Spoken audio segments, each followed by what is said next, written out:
కూడా ప్రతిపక్షాలు ఏ విధంగా సభల్ని స్తంభింపజేయడానికి ప్రయత్నం చేశాయి. ఒక్క ఇస్తిఫా అనే నినాదం తప్పితే ఇంక వేరే నినాదమే చేయట్లేదు. ఇస్తిఫా అంటూ రాజీనామా చేయాల్సిందే, రాజీనామా చేసిన తర్వాతనే మిగతా ఏదైనా అని చెప్పి చెప్తున్నారు. ఆ యొక్క నినాదాల మధ్యలోనే ఈరోజు 2 కీలకమైనటువంటి బిల్లులను కూడా ప్రవేశపెట్టడం జరిగింది. ఒకటి లోక్సభలో, ఒకటి రాజ్యసభలో. రాజ్యసభలో అయితే వందే మాతరంకి సంబంధించినటువంటి బిల్లును ప్రవేశపెట్టారు. లోక్సభలో సుప్రీంకోర్టు న్యాయమూర్తుల సంఖ్య పెంచుతూ దానికి సంబంధించినటువంటి బిల్లును లోక్సభలో కూడా పెట్టడం జరిగింది. సో ఇప్పుడు ఒకవేళ సిజేపీ కార్యకర్తలు కానీ సిజేపీతో చర్చలు జరిపి సిజేపీ వాళ్ళని కొంత శాంతపరిచినప్పటికీ ఇప్పుడు ప్రతిపక్షం దాన్ని కొంత ఇంకా రేగెత్తిచ్చేలాగానే ఉంది తప్పితే ప్రతిపక్షం కూడా ధర్మేంద్ర ప్రధాన్ రాజీనామాకే పట్టుబడుతుంది. సిజేపీకి ఏం చెప్తారు, మరి ప్రతిపక్షాలకు ఏం చెప్తారు అనేది చూడాల్సి ఉంటుంది. మరి రాజీనామా చేయటానికి అంటే వీళ్ళు చెప్పింది ఏంటంటే ప్రభుత్వం ఈరోజు సిజేపీ ప్రతినిధులతో చర్చలు జరిపినప్పుడు మీరు ముందు మీ యొక్క నిరసన దీక్షని ఆ శిబిరాన్ని ఎత్తేసేయండి, ఆ తర్వాత మేము ఖచ్చితంగా దాని మీద నిర్ణయం తీసుకుంటాం. ఒకవేళ మీ నిర్ణయం తీసుకోవడం జాప్యమైనా లేకపోతే మీ నిర్ణయం తీసుకోకపోయినా మళ్ళీ మీరు మీ యొక్క నిరసన దీక్షను కొనసాగించవచ్చు. ప్రస్తుతానికైతే మీరు జంతర్ మంతర్ ఖాళీ చేయండి, శిబిరాలను ఖాళీ చేయండి, తర్వాత మాకు వదిలేయండి ఆ నిర్ణయాన్ని, మేము తప్పకుండా దాని మీద ఒక నిర్ణయం తీసుకుంటాం, మంచి నిర్ణయం, ఆ నిర్ణయం మీకు సంతోషంగానే ఉంటుందని మేము భావిస్తున్నాం అని చెప్పి నర్మగర్భంగా అయితే చెప్పడం అయితే జరిగింది. ధర్మేంద్ర ప్రధాన్ని తొలగించడం ఖాయం అన్న విషయం. కానీ ఏ విధంగా తొలగిస్తారు, ఎప్పుడు తొలగిస్తారు, నెక్స్ట్ క్యాబినెట్ ఎక్స్పాన్షన్ సమయంలో తొలగిస్తారా లేకపోతే ముందుగానే తొలగిస్తారా అంటే కొంత పట్టుడిపులు అనేది ఉండాలి ఈ చర్చల సమయంలో. కాబట్టి మేము ఒక మెట్టు దిగి వచ్చాం కాబట్టి మీరు కూడా ఒక మెట్టు దిగొచ్చి ఈ యొక్క శిబిరాన్ని ఎత్తేస్తే తప్పకుండా మాకు అవకాశం ఇవ్వండి, మేము చేయకపోతే మళ్ళీ మీరు మీ నిరసన బాట పట్టండి అన్న ఒక ఆప్షన్ అయితే వాళ్ళకి ఇవ్వటం జరిగింది. మరి దాని మీద రేపు ఒక సమయం ఇచ్చారు కాబట్టి రేపు మళ్ళీ ప్రధాని అడిగి ఏమైనా చెప్తారా, ఈలోపు ఈ యొక్క వాతావరణాన్ని శాంతపరిచేందుకు ఇంకా ఏమైనా గట్టి నిర్ణయాలు తీసుకుంటారా చూడాల్సి ఉంటుంది. రేపైతే కొంచెం కీలకమనే చెప్పొచ్చు. రేపు జరగబోయే చర్చలు కానీ రేపు ప్రభుత్వం ఏం చెప్తుంది, తర్వాత మరి ప్రతిపక్షాలు ఏం చేస్తాయి, మళ్ళీ సోమవారం కూడా ప్రతిపక్షాలు ఇదే కొనసాగితే మాత్రం ధర్మేంద్ర ప్రధానికి సంబంధించిన అంశం ప్రతిపక్షాలు మాత్రం సభలను కొనసాగించే అవకాశం అయితే లేదు.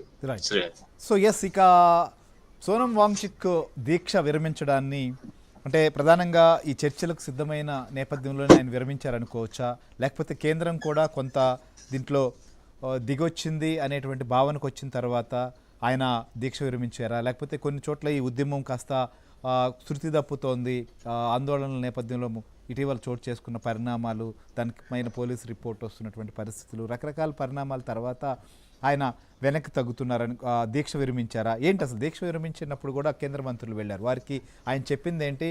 ప్రధానంగా ఆయన దీక్ష విరమించి అటు సిజేపీకి కావచ్చు విద్యార్థులకు కూడా ఇచ్చినటువంటి పిలుపు ఏంటి? నిన్న రాత్రి జరిగినటువంటి సంఘటనలు మనం చూసాం. 26 రోజుల నిరాహార దీక్షని ఆయన విరమించారు. అయితే ప్రజాస్వామ్య పోరాటంలో ఇది ఒక వ్యూహాత్మక మలుపనే చెప్పొచ్చు. 26 రోజుల తర్వాత కేంద్ర ప్రభుత్వానికి సంబంధించినటువంటి 2 మంత్రులు వచ్చి ఆయనతో మాట్లాడి ఆయనతో చర్చించిన తర్వాత ఆయన అంగీకరించడం అనేది, ఆయన విరమణ చేసిన తర్వాత ఆయన మాట్లాడుతూ ఇది పోరాటానికి ముగింపు కాదు, జవాబుదారీతనానికి ప్రారంభం మాత్రమే అని ఆయన చెప్పినటువంటి మాట.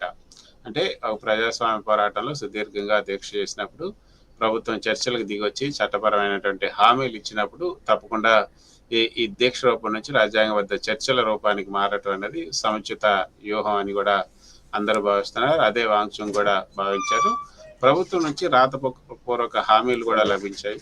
శాంతియుతంగా ఈ నిరసన తెలిపినటువంటి విద్యార్థులు కానీ నిరసనకారుల పైన ఏదైతే ఈ యొక్క వీళ్ళంతా కూడా ఇచ్చారో వాటికి సంబంధించినటువంటి అంశాలు. సో ఈ దీక్ష ద్వారా కొన్ని కీలక విజయాలను అయితే సాధించారనే చెప్పొచ్చు.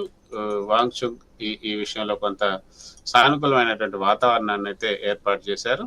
మరి దాన్ని సిజేపీ ఏమంటుందో చూడాలి. సిజేపీకి సంబంధించి మనం చూసాం, అసలు వాంగ్చుక్ ని ప్రభుత్వం కిడ్నాప్ చేసింది, వాళ్ళ వాళ్ళ చెప్పు చేతల్లో వాంగ్చుంగ్ ని పెట్టుకుంది, మమ్మల్ని కలవనీయటానికి కూడా అనుమతించలేదు. వాంగ్చుంగ్ ప్రభుత్వం ఏదైతే చర్చలు జరుపుకుంటే వాళ్ళే అది వివరించుకున్నారు. కాబట్టి మేము అది చేయాల్సిన, అంటే మేము దాన్ని ఒప్పుకుంటాము, కానీ మాకైతే ధర్మేంద్ర ప్రధాన్ రాజీనామా చేసేంత వరకు మేము ఈ యొక్క నిరసనను విరమించుకోమని కూడా సిజేపీ చెప్పడం జరిగింది. శ్రీహరి. రైట్. ఇక మరొక ప్రధానమైనటువంటి అంశం మనం ఢిల్లీలో చూస్తున్నాం. ఈ ఆందోళనల నేపథ్యంలో కొన్ని మెట్రో స్టేషన్లు మూసేశారు, కానీ ఇంటర్నెట్ సేవలకు కూడా అంతరాయం ఏర్పడుతున్నట్లుగా తెలుస్తుంది. ప్రస్తుతం పరిస్థితి ఏంటంటే ఢిల్లీ అంతటా ఇలాంటి పరిస్థితులు ఉన్నాయా, లేకపోతే కొన్ని ప్రాంతాల్లో ఉన్నాయా, ఎందుకు ఈ పరిస్థితి వచ్చింది, ఇంకా దీన్ని కొనసాగించడానికి కారణం ఏంటి? శ్రీహరి, ఢిల్లీ మొత్తంగా ఈ పరిస్థితి లేదు, కాకపోతే సెంట్రల్ ఢిల్లీ మాత్రమే ఈ యొక్క ఎపీ సెంటర్ ఏదైతే ఉందో, ఈ యొక్క సిజేపీ నిరసన స్థలం జంతర్ మంతర్ ఏదైతే ఉందో ఆ జంతర్ మంతర్కి వచ్చే దారులలోనే ఈ సమస్య ఉంది. ఆ జంతర్ మంతర్ చుట్టూ ఉన్నటువంటి ప్రాంతంలోనే ఈ యొక్క ఇంటర్నెట్ సేవలను నిలిపివేయడం కానీ, ఈ మిగతా సిగ్నల్స్ ని జామ్ చేయడం కానీ ఇవి చేయడం జరిగింది. మొత్తం సుమారు 14 నుంచి 16 మెట్రో స్టేషన్లు అయితే నిలిపివేశారు.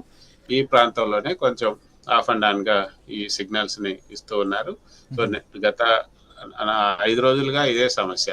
అంటే ఎక్కువ మంది జంతర్ మంతర్కి చేరుకోవడానికి అవకాశం లేకుండా చేయాలి అన్నదే వాళ్ళ యొక్క ప్రధాన ఉద్దేశం. దానికి అనుగుణంగానే ఈ చర్యలు చేపడుతున్నారు.